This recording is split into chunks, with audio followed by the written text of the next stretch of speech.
très intéressant. Et tout de suite, ça m'évoque une réflexion en termes du ratio infirmier par rapport aux patients sous ECMO. Quand on voit des exemples comme ça, le travail qu'il faut faire pour arriver à mettre des gens à niveau, je suis encore sidéré de voir et de savoir qu'il y a des services où une infirmière peut prendre une ECMO et un autre malade. Ça existe. Il y en a ? Il y en a, ouais, super. Et comment elle fait l'infirmière quand le balayeur il fait tomber le truc et puis qu'elle est dans l'autre chambre? Bon voilà, tout est dit, hein, tout est dit avec ça. Sylvain? Voilà, donc montrez ça à vos autorités de santé, à vos cadres, parce que une fois qu'on a vu ça, on a compris. Sylvain? Alors déjà, merci beaucoup, ça nous motive d'autant plus pour commencer, non? Il y a une chose qui m'interpelle quand même, c'est qu'au bout de 6 semaines de formation, on peut prendre des décisions. De 6 à 8 semaines. C'est à cause du turnover dans votre équipe? C'est-à-dire qu'il... Des décisions d'équipe de tout de suite les mettre dans le bain, même sur les plus graves? Du tout, c'est-à-dire que compte tenu du turnover qu'il y a dans la réanimation et la charge de travail qu'il y a au sein de la réanimation, on n'a pas trouvé d'autre alternative que de lâcher le personnel novice au bout de 6 à 8 semaines. Après, le personnel qui a beaucoup plus de difficultés, on essaye d'allonger le temps de formation, mais ça reste rare puisque sinon le service en soi n'arrive pas à tourner. Donc c'est des personnes qui... on essaie de faire en sorte qu'ils aient les patients, on va dire, les plus légers et d'éviter de leur donner des patients sous assistance ou des thorax ouverts, mais ils sont amenés à prendre, ça arrive très régulièrement, des nouvelles infirmières à prendre 2 patients en charge, dont un des 2 patients est sous ECMO. Oui. Ou un thorax ouvert. Je suis impressionné. J'ai une question très pratique. Vous avez la capacité d'absorber des gens en formation d'autre part? Est-ce que vous avez un code de formation continue? Quelque chose qui puisse c'est ça la vie. absorber un financement De formation. Alors moi au départ j'avais commencé à faire de la simulation pour des médecins. C'est beaucoup plus compliqué parce qu'il n'y a pas de prise en charge. Pour les personnels paramédicaux c'est beaucoup plus facile parce qu'effectivement il y a une formation continue qui existe au sein des établissements et donc le financement se fait. En fait comment ça se passe? C'est quand vous avez à votre disposition un centre de simulation qui propose ce genre d'exercice, le cadre doit en faire la demande et s'il y a une formation qui correspond, qui vous plaît, tout ça, les infirmiers s'y inscrivent et ensuite ça s'organise parce que effectivement c'est pris en charge par la formation continue pour ce qui est des paramédicaux.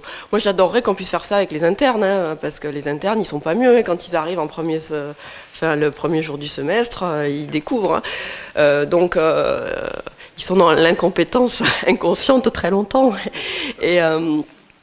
Mais c'est vrai que pour les infirmiers, c'est beaucoup plus facile à mettre en place du fait de ces organismes qui sont déjà... Oui, là, le centre de simulation existe. Alors c'est un centre qui fait des tas de simulations. Ils ont des tas de formations en cours. Ils font des formations pour le branchement de la dialyse. Ils font des formations. Par exemple, tous les infirmiers aujourd'hui des services d'urgence de la PHM sont passés au CESU pour faire une formation arrêt cardiaque. Parce que quand on discute avec les deux IAD, les 2 anciennes IAD qui s'occupent de ça, elles nous disent c'est merveilleux. Quand on met les gens en situation et qu'on se rend compte qu'après 8 mois de services de réanimation, ils ne connaissent, ils ne savent pas.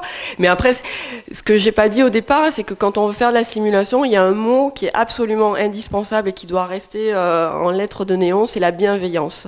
On est là pour être ensemble, pour progresser ensemble, on est dans la même équipe. Le but, c'est pas du tout de dire « Ah, mais regarde, celle-là, elle a même pas vu que le truc, il était décroché, elle est vraiment trop nulle. » Non, ça, c'est impossible. On est vraiment dans le débriefing à chaque fois. Vraiment, on est ensemble et on va progresser ensemble. Et ça, c'est vraiment un prérequis fondamental. Juste sur les aspects pratiques d'une simulation en termes de débriefing, vous disiez que vous repassiez toute la vidéo. Est-ce que vous pouvez, combien de scénarios vous faites sur la vidéo? Alors, on fait 6 scénarios. On en fait en général 3 le matin, 3 l'après-midi. Un scénario dure entre 6 et 10 minutes. Et ensuite, le débriefing dure 45. Parce que le SCAR, il y a en général, au début, c'est la coordinatrice qui fait ça. Après, c'est un des participants.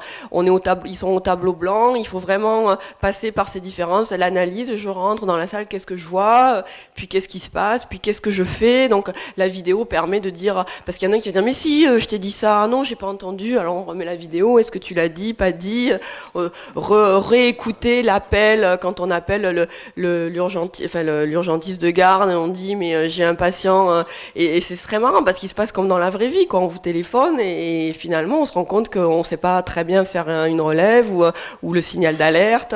Donc tout ça sont des choses qui peuvent être vraiment travaillées et toujours et surtout dans ce contexte de bienveillance. Ce que je voulais dire aussi, c'est lorsqu'on revoit lors du débriefing la vidéo, ça permet surtout à l'apprenant qui est intervenu lors de la mise en scène de faire sa propre autocritique. On le laisse parler, s'exprimer comment il a ressenti face à cette situation. Et ensuite, c'est les autres apprenants qui font une critique, mais toujours, comme disait Virginie, dans la bienveillance. Moi, cette formation, je trouve qu'elle a lieu d'y être s'il est... Déjà, elle devrait être proposée sur des infirmières qui ont un petit peu de la bouteille et qui doit être jumelée avec une formation, on va dire, un diplôme universitaire ou autre. Pourquoi? Parce que je pense que de les mettre face à des situations comme ça et une formation comme ça, c'est les mettre plus en difficulté qu'autre chose, parce qu'ils sont dans une phase, on va dire, d'apprentissage. Et pour pallier à ce problème, parce que, comme je disais tout à l'heure, c'est des personnes qui ont une formation de 6 à 8 semaines, donc elles ne sont pas entièrement autonomes. Nous, dans notre service, la cadre et l'encadrement ont décidé de mettre en place des postes de majors de soins. Nous, les majors de soins, on regroupe 4 spécialités. Du coup, on a un infirmier anesthésiste, un infirmier d'assistance circulatoire et un puériculteur. Voilà. Infirmier d'assistance circulatoire. Un pompiste. Voilà. Mais en fait, il a raison. Là, juste ce que je veux dire, c'est qu'il existe donc au CESU une formation qui s'appelle adaptation à l'emploi des infirmiers de réanimation, c'est-à-dire qui est actuellement fait pour les infirmiers de réa adultes. Quand un infirmier a passé 6 à 8 mois de réa adulte, il va au CESU, il fait 5 jours de formation où il revoit toutes les situations d'urgence. On est en train et on souhaiterait et j'essaye de pousser énormément l'encadrement de la réa pédiatrique pour qu'il propose cette formation qui s'appellerait adaptation à l'emploi des infirmiers de réanimation, avec 5 jours basés vraiment sur toutes les situations d'urgence, avec, à mon idée, après des possibilités d'options de 2 jours supplémentaires sur la réa des cardiopathies congénitales, mais je suis persuadée qu'on pourrait faire la même chose pour la réa des petits neurochires, parce que la simulation permet vraiment d'explorer un maximum de situations. Tu avais une question ?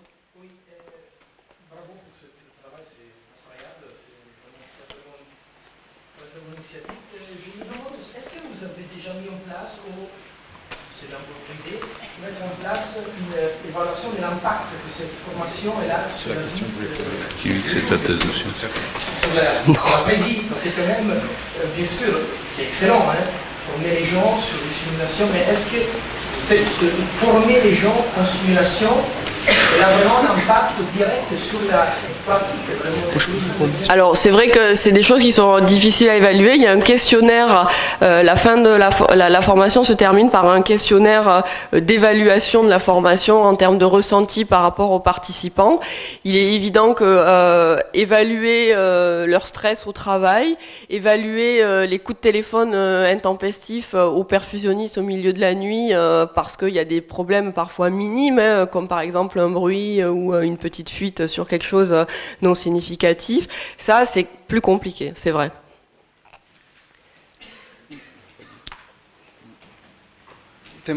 Moi